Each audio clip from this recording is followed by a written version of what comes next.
Paix et joie du Seigneur. Je suis Claudine Ebié, mariée à Ézéchiel.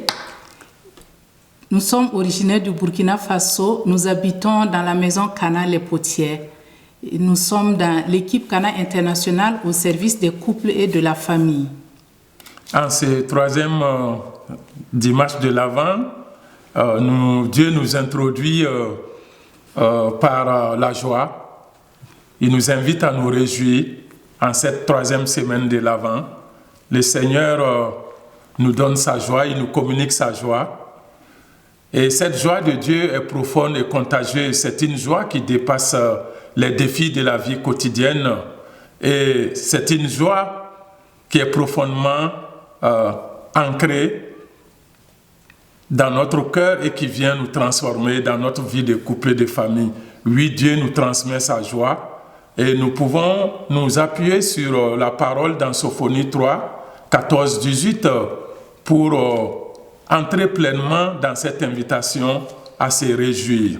Et nous pouvons lire dans Sophonie, crie de joie, fille de Sion, pousse des acclamations Israël, réjouis-toi, ris de tout ton cœur, fille de Jérusalem.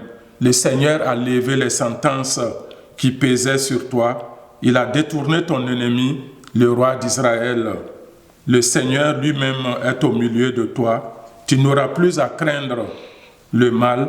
En ce jour-là, on dira à Jérusalem, n'aie pas peur, Sion. Que tes mains ne faiblissent pas. Le Seigneur, ton Dieu, est au milieu de toi, en héros, en vainqueur. Il est tout joyeux à cause de toi. Dans son amour, il te renouvelle. Il jubile et crie de joie à cause de toi. Il rassemble ceux qui étaient privés de fête. Ils étaient loin de toi, homme qui pesait sur Jérusalem. Voilà, nous voyons dans cette parole que Dieu s'invite au cœur de notre vie de couple. Frères et sœurs bien-aimés, Dieu nous invite à nous réjouir. Pourquoi se réjouir? Nous nous réjouissons parce que Dieu lui-même, il nous invite à entrer davantage dans sa joie, parce que lui-même, il vient lever les sentences qui pesaient sur nous. Il a écarté nos ennemis. Il est en nous et nous n'avons plus à craindre le malheur. Quelle bonne nouvelle! Chaque couple peut relire comment Dieu l'a visité en ces points. Pour certains, ce sont peut-être les blessures du passé, les peurs de l'avenir, les épreuves difficiles qui souvent éteignent la flamme d'amour et créent un manque de confiance en l'autre. Voilà, chers couples, sache que le Seigneur est à l'œuvre pour vous renouveler par son amour. Il exulte pour vous et il se réjouit pour vous et pour votre cheminement ensemble. Oui, Dieu nous réjouit dans notre quotidien. Laissons la joie de Dieu transformer notre quotidien. Prions et confions-lui nos projets, nos défis, nos blessures, ce qui est plus cher, nos enfants, notre famille. Voilà, tout ce qui n'est pas guéri en nous, mais aussi nos rêves, nos espérances. Entrons dans ce chemin de confiance et d'espérance avec lui, en sa parole qui nous dit que nous n'avons plus à craindre le malheur. Pourquoi se réjouir aujourd'hui? Nous nous réjouissons parce que Dieu est en nous. Il exulte en nous et se réjouit pour nous. Oui, aujourd'hui Dieu veut rénover notre amour comme il renouvelle son peuple. Il veut raviver la tendresse, le pardon et la passion dans la vie de notre couple et de notre famille.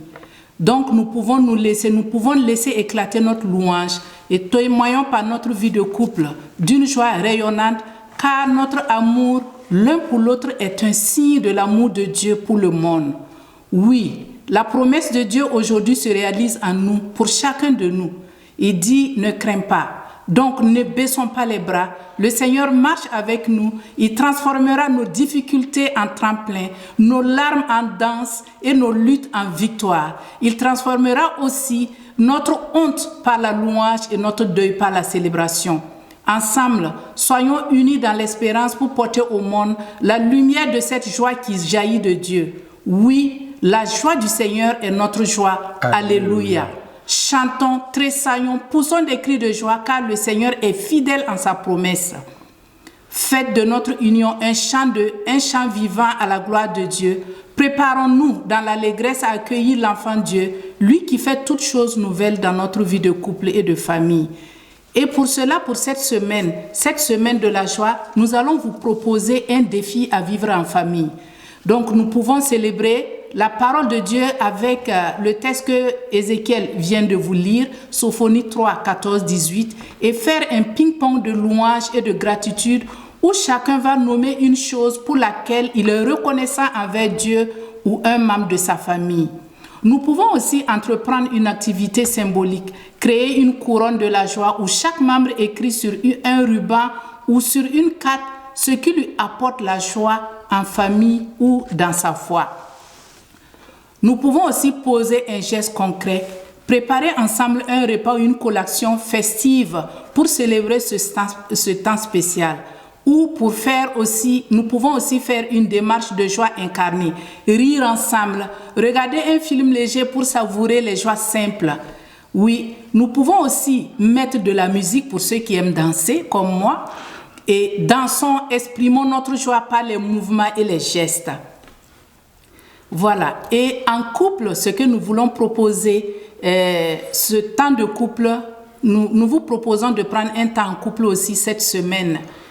Et nous allons créer un cadre propice à l'intimité et à la joie, un moment pour partager autour de quelques points. Et voici les points que je vous propose. Quelle qualité ou action de mon conjoint ou de ma conjointe me remplissent de joie? Ça, c'est le premier point. À quel moment récent mon conjoint ou ma conjointe a été une source de joie particulière pour moi? Le troisième point, qu'est-ce qui, dans sa présence ou sa personnalité, reflète l'amour de Dieu pour moi? Nous vous souhaitons un bon temps en couple, un bon temps en famille et joyeux Noël!